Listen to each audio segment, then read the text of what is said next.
आज की रात्रि लगभग 9 साढ़े 9 के लगभग में हम लोग को कुछ जानकारी मिली कि इंडियन बैंक में कुछ इंटरनल कुछ मामला आया है, जिसके लिए इंडियन बैंक के जोनल हेड यहाँ पहुंचे हुए हैं। वो अपने स्तर से कुछ जांच पड़ताल कर रहे हैं।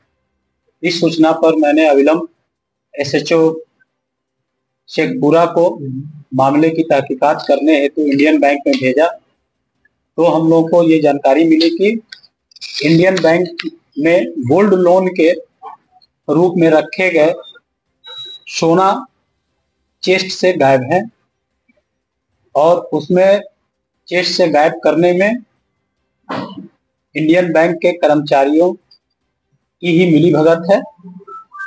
इसके संदर्भ में जब इंडियन बैंक के वरीय पदाधिकारी से पूछताछ की गई और मेरे द्वारा अविलंब वहां पहुंचकर तहकीकात किया गया, तो पता चला कि इंडियन बैंक में के चेस्ट में गोल्ड लोन के रूप में रखे गए करीब 3 किलो 283 ग्राम सोना गायब है और जिस चेस्ट में उस सोना को रखा गया था उस चेस्ट का चाबी भी गायब पाया गया। अविलंब इस सूचना पर करीब 4 इंडियन बैंक के कर्मचारी को संदेही मानते हुए अविलंब हिरासत में लिया गया और उन्हें थाना पर ला करके पूछताछ की गई। पूछताछ के क्रम में यह जानकारी मिली कि एक सुनील यादव एवं अजय कुमार रजक जो कि बैंक के कैशियर हैं और सुनील यादव जो कि उस बैंक में टेम्पोररी एम्प्लॉई है, इन दोनों के द्वारा अन्य अभियुक्तों की सहभागिता से उस बैंक के सोना को गायब किया गया है।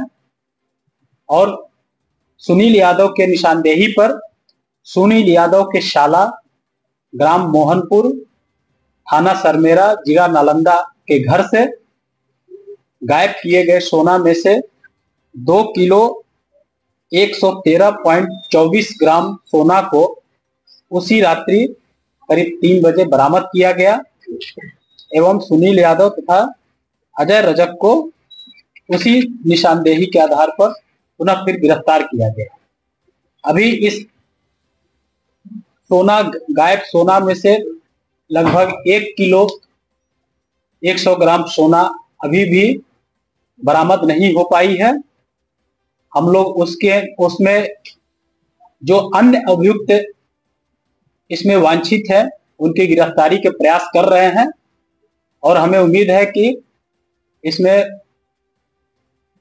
सुनील यादव के साला और उनका एक और सहयोगी जिसका नाम कुंदन चौहान है, जो कि सोना गायब करने में वो भी साथ में था, उसकी गिरफ्तारी के पश्चात जो बाकी बचे सोना है उसको हम लोग अविलंब रिकवर कर लेंगे और इसके लिए हमारी टीम लगातार छापामारी कर रही है।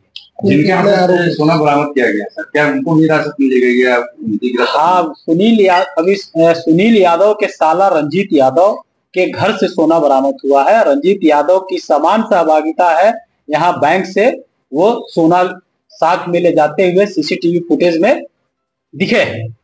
तो रंजीत यादव अभी जैसी टीम की भनक लगी कि टीम छापामारी के लिए आ रही है, वो अपने घर में नहीं पाया गया। इसका मतलब कि उसे भनक पहले लग गई थी और वो घर से फरार पाया गया था। वही उसकी गिरफ्तारी के लिए छापामारी हम लोग लगातार कर रहे हैं। इसका कैसे पता चला? ये गायब होने की सूचना तब मिली जब एक लोन धारक अपने लोन के रूप में रखे गए सोना को छुड़ाने के लिए वो बैंक में आया। बैंक में आकर के वो अपने सोना की मांग किया, तब बैंक के मैनेजर एवं कैशियर जब चेस्ट का चाबी ढूंढने लगे तो पता चला कि चेस्ट की चाबी गायब है। जब वो चेस्ट की चाबी गायब पाए तो उस चेस्ट की एक डुप्लीकेट चाबी वो लोग अपने नजदीकी ब्रांच में भी रखते हैं।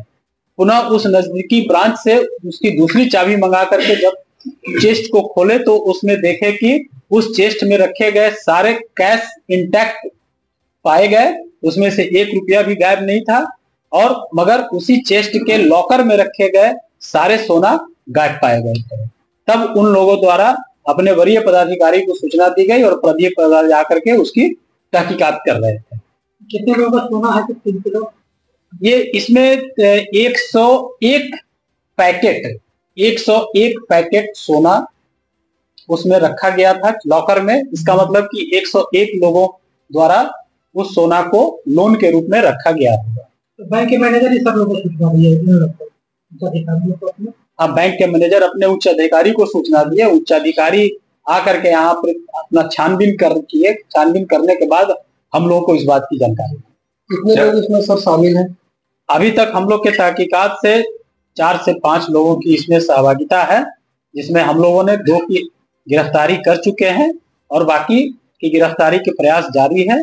और बाकी बचे सोना के रिकवरी के लिए भी हम लोग लगातार टीम का गठन करके लगातार हम लोग छापामारी कर रहे हैं। पूर्व से प्लानिंग किया हुआ है? ये पूर्व प्लानिंग था। पूर्व प्लानिंग के तहत जो है ये सोना गायब करने की घटना को अंजाम दिया गया। क्या इसमें ब्रांच मैनेजर की भी संलिप्तता है? अभी हम लोग हर दृष्टिकोण से जांच कर रहे हैं। ब्रांच मैनेजर को भी संदिग्ध के रूप में पाया गया है, लेकिन अभी हम लोग हर दृष्टिकोण से जांच कर रहे हैं। अगर उनकी भी संलिप्तता पाई जाएगी तो हम लोग उनको भी कार्रवाई करेंगे। क्या हिरासत में रखते हुए? नहीं, अभी जो है हम लोग